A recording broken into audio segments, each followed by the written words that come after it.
Roadmap দেওয়ার দাবি জানান।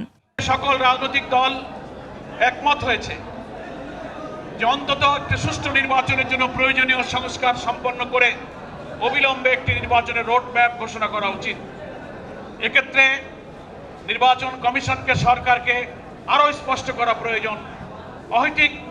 অহেতুক কোনো বিলম্ব না করে জাতির আশা আকাঙ্ক্ষা পূরণের জন্য প্রয়োজনীয় সংস্কার কার্যক্রম শেষ করতে যতটুকু সময় প্রয়োজন অহেতুক বিলম্ব না করে তার মধ্যে সংস্কার সম্পন্ন করে অবিলম্বে নির্বাচনের তারিখ এবং রোডম্যাপ ঘোষণা করা উচিত।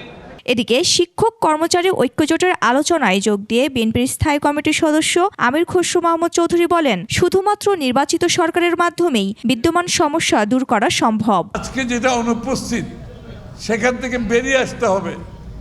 একটি সুষ্ঠু নির্বাচনের মাধ্যমে দ্রুত নির্বাচিত সরকারের মাধ্যমে জনগণের সমর্থন নিয়ে পরিবর্তন আনতে হবে। শুধু পুলিশ আর সরকারি কর্মকর্তারা কোনো পরিবর্তন আনতে পারে। আর ঢাকা মেডিকেল কলেজ হাসপাতাল বিএনপি ইউনিটের আলোচনায় যোগ দিয়ে মির্জা আব্বাস বলেন, নির্বাচিত সরকার ছাড়া কোনো সংস্কার গ্রহণযোগ্য হবে না। অনির্বাচিত সরকারের ব্যক্তির কোনো কথা আমরা মেনে নেব না।